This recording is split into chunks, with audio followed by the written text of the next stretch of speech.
This is episode 292 of That Shakespeare Life. That Shakespeare Life is brought to you completely free by the support of our patrons. Access the complete back catalog of episodes and contribute directly to programming when you sign up to be a patron today at patreon.com/thatshakespearelife. Hello, I'm Martin Rowley, meteorologist and climate historian. William Shakespeare lived at a pivotal time in the history of England. To better understand his life, listen to That Shakespeare Life with my friend Cassidy Cash.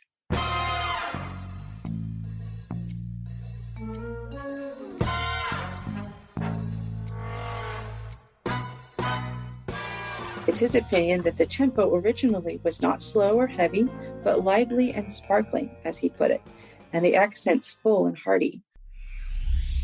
Welcome to That Shakespeare Life with Cassidy Cash. Cassidy believes that if you desire to successfully learn or perform Shakespeare's plays, then understanding the real life and history of William Shakespeare himself is a must. That Shakespeare Life is the podcast that helps you go beyond the curtain of some of Shakespeare's most iconic works and explore the world of early modern England as Shakespeare would have lived it, learning from the writers, historians, and performers who know it best. And now, here's Cassidy. The Pilgrim Psalter, originally titled The Book of Psalms, Englished in Prose and Meter, was produced by Henry Ainsworth in 1612. Ainsworth was a Hebrew scholar and a Bible teacher among the English Separatists in Amsterdam, Holland. The work he produced is called a Psalter because it's a translation of the Hebrew Psalms, which was written between 1010 and 930 BC during the time of David and his son Solomon. Ainsworth's translations of the Psalms are musical, set to tunes that were popular in the Reformation era and are remembered today for being remarkably faithful to the original Hebrew text. When the English Pilgrims fled to Holland in an attempt to escape religious persecution in England, they adopted the Ainsworth Psalter and carried it with them to North America on the Mayflower.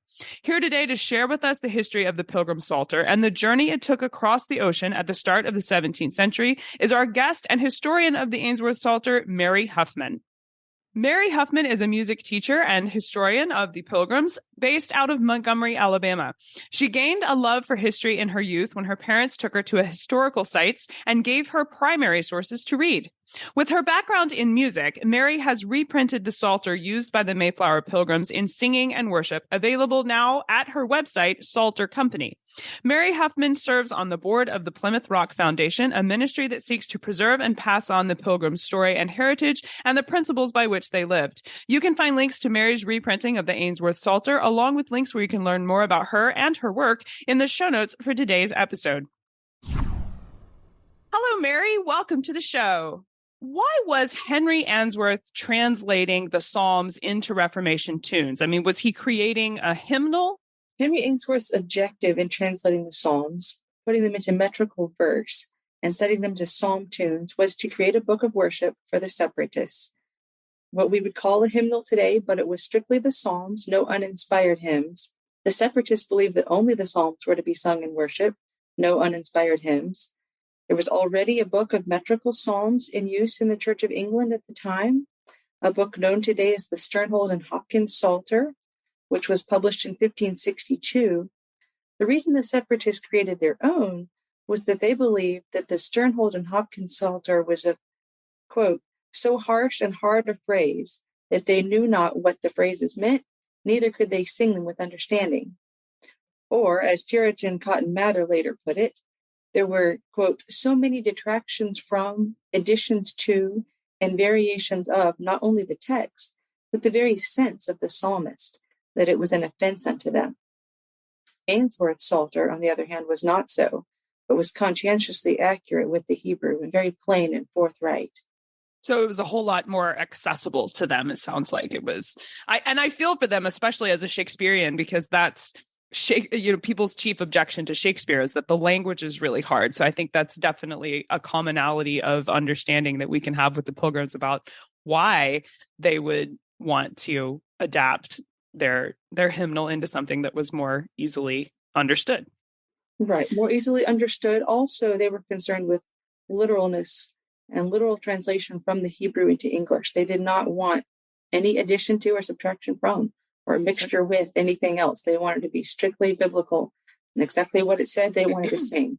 So no embellishments and no none of that, like what it means to me business. It's just, exactly. Yeah, I got it. So the Psalms is part of the Bible, and as such, they are already songs. They were primarily written by King David as praises to God. And since the Bible was already translated into English at this point in history by King James, with his famous King James version of the Bible that was published in 1611, I wonder why Ainsworth felt he needed to translate the Psalms at all. So, Mary, I mean, wasn't that an unnecessary step since the Hebrew Bible had already been translated into English? Well, the Hebrew Bible had been translated into English in several instances. In fact, by this time, the King James or Authorized Version had just been produced in 1611. The Geneva Bible, which is the one that the Pilgrims carried and used, had been produced in 1560. The first complete English Bible was produced in 1535, in which Miles Coverdale did the translation of the Psalms from the Hebrew. Ainsworth's differed from these in that it was written in metrical verse, so it was poetry containing meter and rhyme. Of course, there were already metrical versions of the Psalms too, like the one we just spoke of, the Sternhold and Hopkins Psalter in 1562, but these were not literal enough to satisfy Henry Ainsworth and the other separatists. As an example, Psalm 37, verse 6 is translated in the Sternhold and Hopkins Psalter with this wording: "The perfect life and godly name, he will clear as the light, so that the sun, even at noondays, shall not shine half so bright." The wording there makes it sound like God's going to make the righteous shine twice as bright as the noonday sun. If we look at the King James Version or the Geneva Bible, both of them have this wording: "And he shall bring forth thy righteousness as the light, and thy judgment as the noonday," or as the noonday sun. It's just as the noonday sun, not brighter than. And Ainsworth, being desiring literalness, he captures that with his version, which reads, "And will bring forth thy justice as the light, and thy judgment as the bright shining noon." So that's why he and the other separatists felt that there was a need for a new translation of the Psalms into metrical verse for the sake of literalness and close adherence to the Hebrew. Now, you're mentioning that they were set to a certain meter and a certain rhyme. And so I wonder about what these tunes were that Ainsworth selected to be used for his songs. Was he using songs that were intended to be sang out loud? And what would the Psalms have sounded like when the Pilgrims were singing them? At the time of Ainsworth's publication, which was 1612, the psalm tunes were not as a rule given names just yet.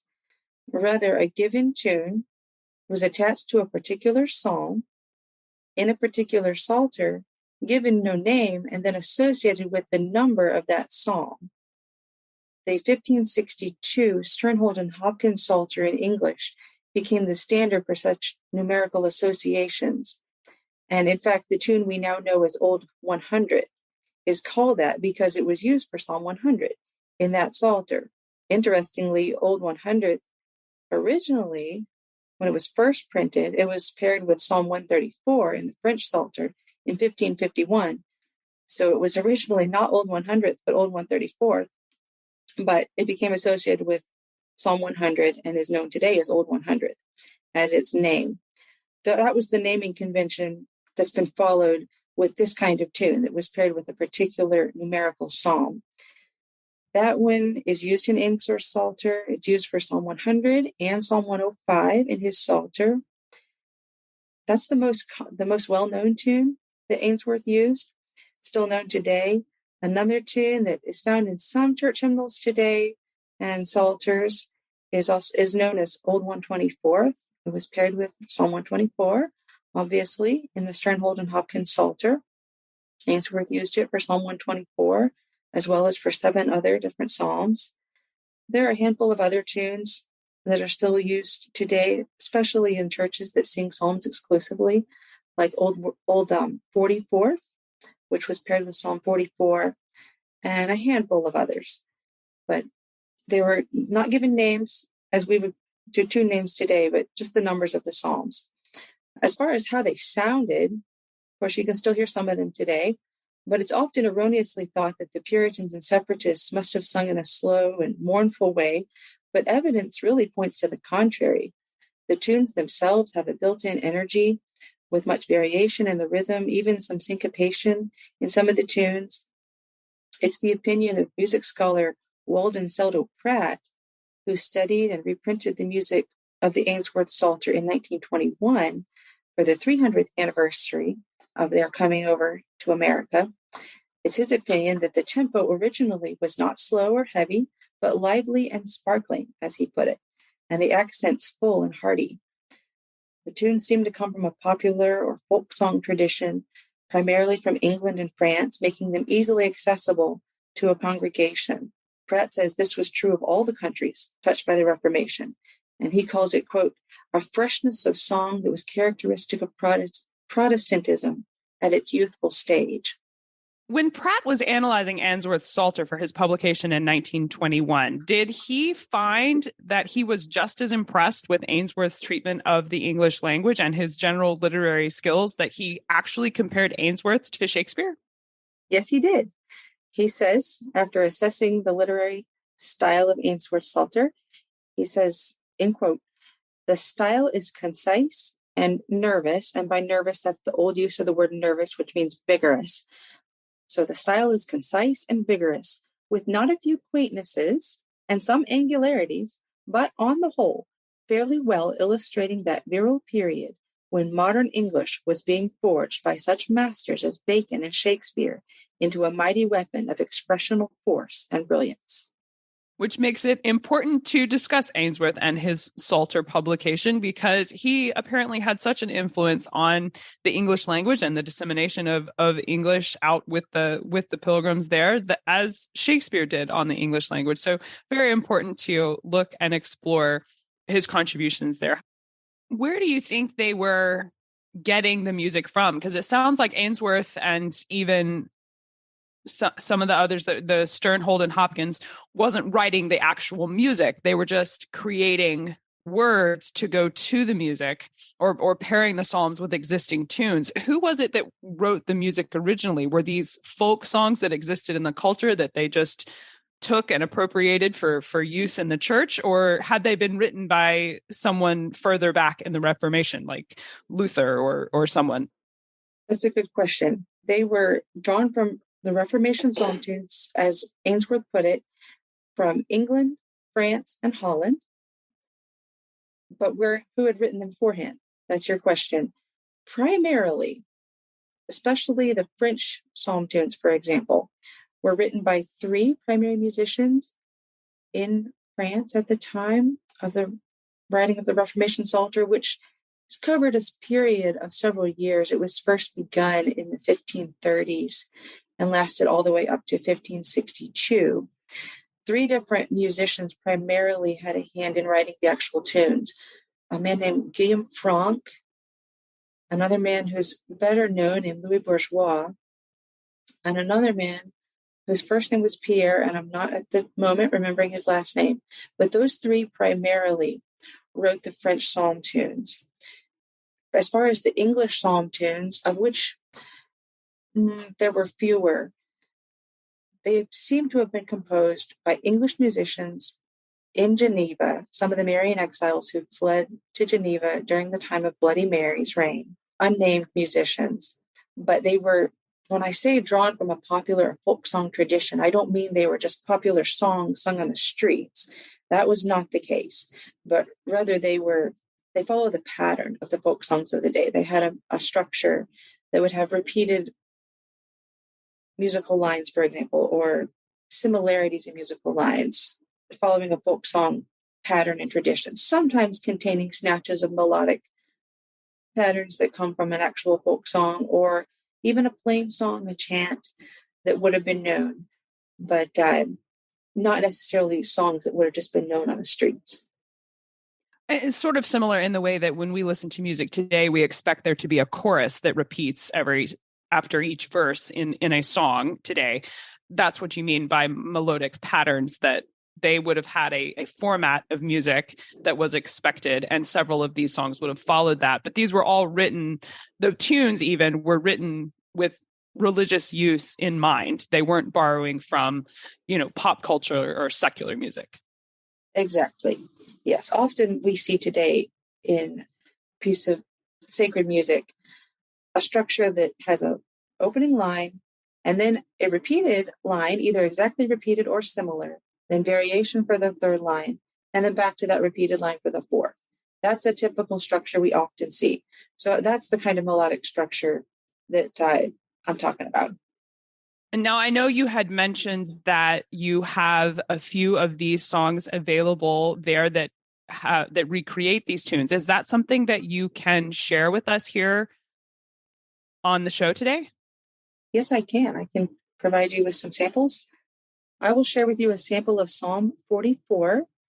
This one follows the metrical structure we just talked about, where we have an opening musical line, and then that musical line repeated exactly, almost, some variation towards the end of the line, and then a very varied third line, and then back to a fourth line that is similar to lines 1 and 2. And this is Psalm 44 in the Ainsworth Psalter.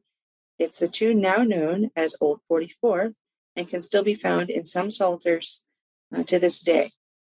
O God, we with our ears have heard, our fathers have us told, the work thou wroughtest in their days.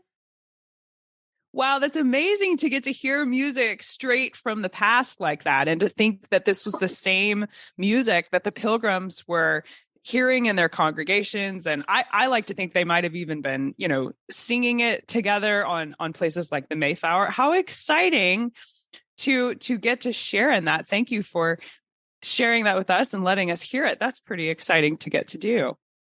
Mary has graciously donated some other sound bites of some of the Ainsworth Psalter hymns that the Pilgrims would have used, and we're going to share those in the show notes for today's episode. So make sure you go there to find those, and you can play them right on the show notes page. We'll give you the link for that when we finish the interview. So, Mary, when the English Pilgrims went to Amsterdam, were they connected with Ainsworth personally, or were they just using something that had been published by him more broadly? Yes, they were connected with him personally. Henry Ainsworth moved to Amsterdam with a group of earlier separatists in 1593. So he was there before the Pilgrims came. They did not arrive until 1608. They came to Amsterdam and attached themselves to the Separatist church, in which Henry Ainsworth was at that time what was called a teacher, one who preached from the scripture, though he was not an ordained pastor. He was a Hebrew scholar, well recognized as such, knew his Bible very well, and the Pilgrims were very closely acquainted with him. Bradford actually recorded of his personal life. He was a man very modest, amiable, and sociable in his ordinary course and carriage, of an innocent and unblameable life and conversation, of a meek spirit and a calm temper, void of passion and not easily provoked, which tells us a lot about his character. Bradford also, he had just the highest words of praise for Henry Ainsworth. He called him a man of 1,000. He said the times and place in which he lived were not worthy of him. He said he just knew his Bible extremely well, was thoroughly acquainted with it. And in his own words, Bradford said it seemed as, quote, as if the book of God had been written in his heart. He was as ready in his quotations, without tossing and turning his book, as if they had lain open before his eyes. The Pilgrims were only with Henry Ainsworth for 9 months. They stayed in Amsterdam only 9 months, and then they were moved to Leiden due to what they could foresee as contention about to break out in the church in Amsterdam. But even after that, they maintained very close connections with Henry Ainsworth. Ainsworth would write to Pastor John Robinson for counsel. They retained a love for him that lasted 40 years. It was 40 years, a full 40 years later, that William Bradford wrote these warm words about Henry Ainsworth. So what makes Ainsworth's Psalter so unique? Ainsworth's Psalter is unique among English Psalters in 5 features, I believe. First of all, he endeavored to capture a full translation of Hebrew words. There are many times when a single Hebrew word cannot be translated with just a single English word. For example, one word that he often translates with 2 is the Hebrew word chassid. Often in our English Bibles, that's translated as Holy One or Saint, but Ainsworth often translates it gracious saint because it conveys the qualities of mercy and kindness in addition to holiness and piety. That's the first feature, full translation. The second is consistency of translation. Throughout his Psalter, especially within Psalms, if he has the same Hebrew word occur twice or multiple times, he will often use the same word or term, a couple of words to translate that Hebrew word. But even throughout the whole Psalter, he endeavors to be as consistent as possible. An example is the Hebrew word mayod. It's an intensifier. It can be translated very, but he often translates it vehement or vehemently, some form of the word vehement. So consistency of translation, number 2.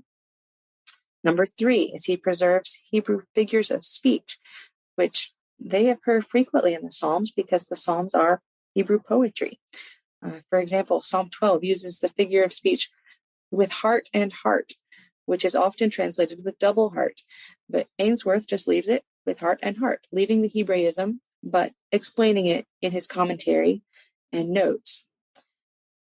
Number 4, he also captures and conveys a very concise nature of Hebrew poetry.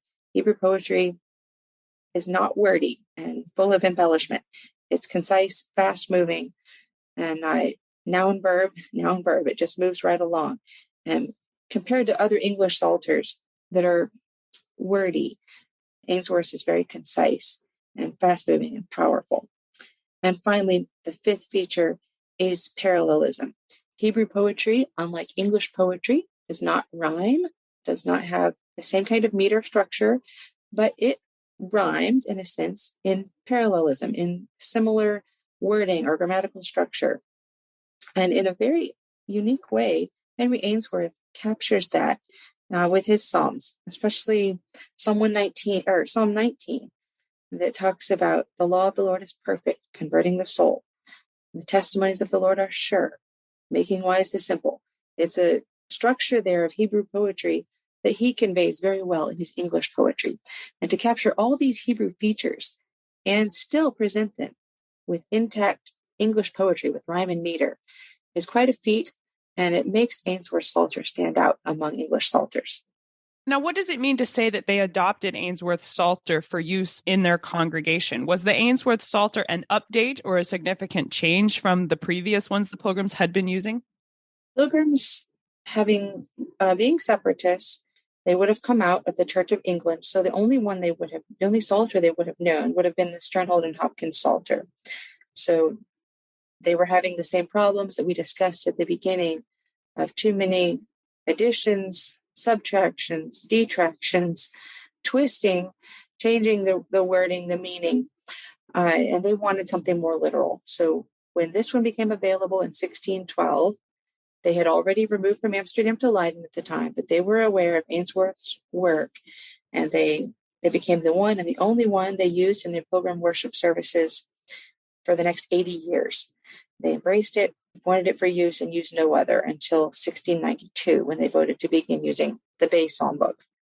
How do we know that the Psalter made the journey with the Pilgrims to Plymouth Colony in the 1620s? What evidence do we have of them using it there in the New World? We know that the book made the journey because it appears in a list of the books that were in Elder William Brewster's library at the time of his death. It's in the list of books that went to either William Bradford or to Brewster's son-in-law, a man named Thomas Prince, who succeeded Bradford as governor. So it's in the list there as having come to the New World in Brewster's library. We know it was used in the Pilgrim Church because that fact is recorded in the church records. There's a whole collection of the church records that's available online, and you can read about them, and it's very clear that the Ainsworth Psalter is the one they used. Now, on her website, Mary sells a reproduction of Henry Ainsworth's Psalter, and they write there that Ainsworth's Psalter continued in use by the Pilgrims until the colony ceased to be independent in 1692. Mary, what happened in 1692 that meant the Pilgrims could no longer use this Psalter? In May of 1692, Plymouth, which due to its being blown off course and the Mayflower Compact, it had never had a formal charter. So in May of 1692, Plymouth was combined with the Massachusetts Bay Colony and other territories by a newly issued royal charter that proclaimed these colonies to be one. It was called now the Province of Massachusetts Bay. This did not by itself mean that the Pilgrims could no longer use their Psalter, but it both created and reflected an increasingly closer tie between Plymouth and the Puritan colonies. The Puritan churches in the Massachusetts Bay Colony, for example, use what is known today as the Bay Psalm Book. That's the first English book printed in America, actually, printed in 1640. The Bay Psalm Book itself was heavily influenced by Ainsworth's Psalter and even borrowed much of its language. In Psalms like Psalm 4, where the meter is the same with the Ainsworth, the language is almost exactly parallel. But it contained a lot less variety of meter, a lot shorter and simpler tunes, which made it even easier to sing from than the Ainsworth Psalter. So both for ease of singing and for uniformity with its now sister churches in its own colony, the Pilgrim congregation in Plymouth voted to switch over to the Bay Psalm Book. They actually did not vote to replace their own with the Bay Psalm Book, just to supplement. But in effect, it eventually replaced it. Not without protest in Plymouth. They loved their Psalter, and that vote did not go through without some protest. But by this time, John Cotton, the younger, was pastor in Plymouth, and it was his own father who had had a hand in producing the Bay Psalm Book. So it was a natural step for them to take by this time. But the Ainsworth Psalter did not lose its influence and did not just pass into oblivion. It was a very strong influence on the Bay Psalm Book, which lasted for the next 80 years in the colonies. This is just a fascinating story about how one book can reveal so much about these people and their lives and what was important to them during this period. And I know from just what you've shared with us, we would love to learn more about this topic. So what can you suggest for us as books or resources we should use to begin with when we want to learn more about the Pilgrims and the history of the Psalter? The primary book that I would recommend for learning the history of the Psalter, well, first of all, the reprint of the Psalter that I have recently completed back in 2021 for the 400th anniversary contains a lot of what we've just talked about, the information on its history and its use. That is available through my company website called the Psalter Company, www.psaltercompany.com. But the source I used for learning what I learned was a book called The Music of the Pilgrims by Waldo Selden Pratt, a music scholar who did a reprint of the music only, not the entire Psalter, but the music only in 1921 for the 300th anniversary. That is a fine work, and you can learn a lot about the Pilgrims and their music and their worship through his work. I have found it available only online in facsimile form, but it's easily available there. It can be downloaded and printed.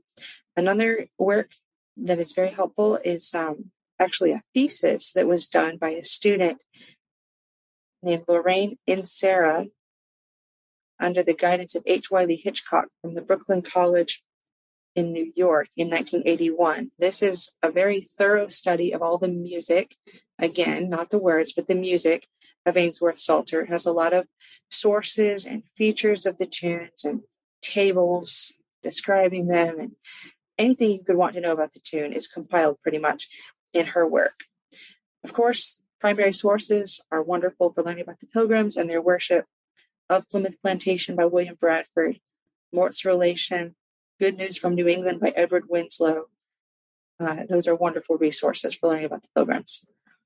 We will link to these resources in the show notes for today's episode, along with those extra sound bites that we mentioned. So make sure you go there to see all of those and just have an easy way to find exactly what you're looking for.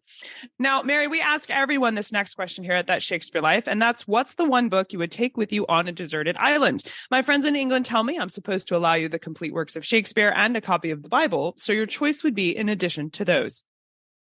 Well, that's it. I have been waiting for this question because I knew it was coming. And it's an interesting question to ask when we're discussing a book. And so I've been thinking how best to answer it. And I think I'm going to go ahead and select this book that we're talking about, the Ainsworth Psalter, for this reason. Martin Luther called the Psalms a miniature Bible, or a little Bible, because they contain in a beautiful and compendious way everything in the Bible. There's a psalm that can be sung along with every Bible passage. John Calvin called the Psalms the anatomy of the soul. So not only do they convey everything in the Bible, they convey everything in the soul, every possible emotion and thought that the soul of man can experience. They're also unique in the Bible. They're not only God's words to us, but God's words that he gives to us to say and sing back to him. In fact, we're commanded to sing them back to him.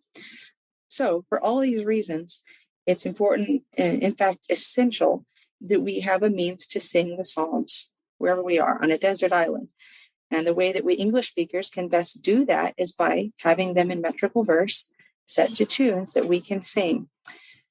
After thorough study of Ainsworth's version for 3 years and doing this reprint, I am convinced that it is one of the most accurate translations, most closely adhering to the original Hebrew, and also that it uses some of the most appropriate tunes for conveying the depth and the expansive material that's in the Psalms.